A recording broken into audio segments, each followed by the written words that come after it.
এইটো খুব বেয়া খবৰ, দুৰ্ভাগ্যজনক খবৰ যে অসমৰ শ্ৰমিকে আকৌ এবাৰ মেঘালয়ৰ কয়লা খনিত কাম কৰিবলৈ গৈ মৃত্যুবৰণ কৰিবলগীয়া হৈছে। ইয়াৰ কিছুদিনৰ আগত আমি আমাৰ উত্তৰ কাছাৰত কয়লা খনিত মৃত্যু হোৱা শ্ৰমিকৰ খবৰ পাইছিলোঁ। লিডু আৰু মাৰ্ঘেৰিটাত সঘনে এনেকুৱা কয়লা খনিত শ্ৰমিকৰ মৃত্যু ঘটি থাকে। মেঘালয়ত এইবাৰ একেলগে 10জন শ্ৰমিকে কয়লা খনিত মৃত্যুবৰণ কৰিব পৰাকৈ চৰকাৰে কয়লা খনিৰ শ্ৰমিকসকলক উদ্ধাৰ কৰাৰ ব্যৱস্থা কৰিব লাগে। বাকী যিসকল ৰৈ আছে আৰু মৃতকৰ পৰিয়ালবিলাক মৃতকসকলক অসমলৈ অনাৰ ব্যৱস্থা কৰিব লাগে আৰু প্ৰত্যেকটো মৃতকৰ পৰিয়ালক অতি কমেও 20 লাখ টকাকৈ ক্ষতিপূৰণ দিব লাগে। এই দাবী আমি উত্থাপন কৰিছোঁ। কিন্তু আটাইতকৈ ডাঙৰ কথাটো হ'ল আজি কেইদিনমানৰ আগতে অসমৰ মুখ্যমন্ত্ৰীয়ে কৈছে যে যোৱা কিছুদিনৰ ভিতৰত অসমৰ যুৱক যুৱতীয়ে বহিৰাজ্যত কাম কৰিবলৈ গৈ যোৱা কিছুদিনত 6 মাহ নে এবছৰৰ ভিতৰত 162জন যুৱক যুৱতীয়ে মৃত্যুবৰণ কৰা বুলি জানিব পৰা গৈছে। অসমৰ মুখ্যমন্ত্ৰীয়ে কৈছে সেইদিনা যেতিয়া 4জন আমাৰ মিচিং যুৱক যেতিয়া একেটা ৰুমতে মৃত্যু ঘটিছিলে সেইদিনা অসমৰ মুখ্যমন্ত্ৰীয়ে অতি স্পষ্ট ভাষাৰে কৈছে যে যোৱা সময়খিনিত অসমৰ 162জন বহিৰাজ্যত কৰ্মৰত শ্ৰমিকে যোৱা সময়খিনিত মৃত্যুবৰণ কৰিবলগীয়া হৈছে। তাৰমানে এইটোকে প্ৰমাণ কৰিছে যে মুখ্যমন্ত্ৰী হিমন্ত বিশ্ব শৰ্মাৰ বিজেপি চৰকাৰৰ দিনত অসমৰ যুৱক যুৱতীসকলে অসমত কাম পোৱা নাই।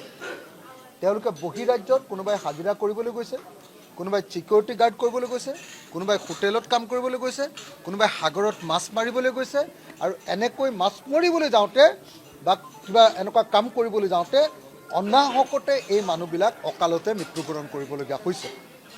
এইটোৱে আচলতে অসমৰ নিবনুৱা সমস্যাৰ প্ৰকৃত ৰূপটো দেখুৱাই দিছে আৰু অসমৰ মানুহৰ প্ৰতি যে বিজেপি চৰকাৰখনৰ কোনো দায়বদ্ধতা নাই সেইটোকে প্ৰতিপন্ন কৰিছে। বহিৰাজ্যত কৰ্মৰত প্ৰত্যেকজন নাগৰিকৰ কাৰণে তেওঁলোকৰ সুৰক্ষা, তেওঁলোকৰ ছিকিউৰিটি, তেওঁলোকৰ নিৰাপত্তা, তেওঁলোকে যদি কিবা অসুবিধা হয় তেওঁলোকক ঘূৰাই অনাৰ ব্যৱস্থা, এই আটাইবিলাকৰ কাৰণে প্ৰত্যেকজন বহিৰাজ্যত কৰ্মৰত শ্ৰমিক কৰ্মচাৰীক অসম চৰকাৰে ৰেজিষ্টাৰ কৰাৰ ব্যৱস্থা কৰিব লাগে। এখন আইন আনি বহিৰাজ্যত কাম কৰি থকা শ্ৰমিকসকলৰ নিৰাপত্তাৰ দিশটো চোৱা চিতা কৰিবৰ কাৰণে এখন নতুন আইন আনিবৰ কাৰণে মই চৰকাৰৰ ওচৰত দাবী উত্থাপন কৰোঁ।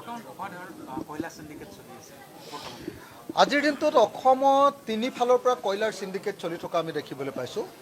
এটা হ'ল মাৰ্ঘেৰিটা আৰু লিডু, 2 নম্বৰটো হ'ল অৰুণাচল প্ৰদেশৰ পৰা খাৰচাঙৰ পৰা আহি থকা কয়লাৰ অবৈধ এটা সাংঘাতিক চিণ্ডিকেট 2, 3 নম্বৰটো হ'ল নাগালেণ্ডৰ পৰা আহি থকা আমাৰ কি কয় সোণাৰীৰ পিনেদি আমাৰ চৰাইদেউ জিলাকৈ নাগালেণ্ডৰ পৰা আহি থকা কয়লাৰ অবৈধ খনন আৰু অবৈধ সৰবৰাহ, আৰু 4 নম্বৰটো হ'ল মেঘালয়ৰ কয়লাৰ অবৈধ খনন আৰু সৰবৰাহ।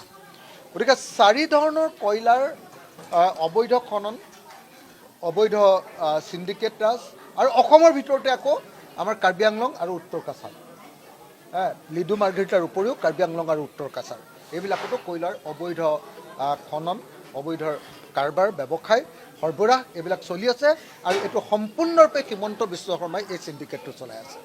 গতিকে মই কয়লাৰ অবৈধ চিণ্ডিকেট বন্ধ কৰিবৰ কাৰণে অসমৰ মুখ্যমন্ত্ৰী হিমন্ত বিশ্ব শৰ্মাৰ ওচৰত দাবী উত্থাপন কৰিছোঁ।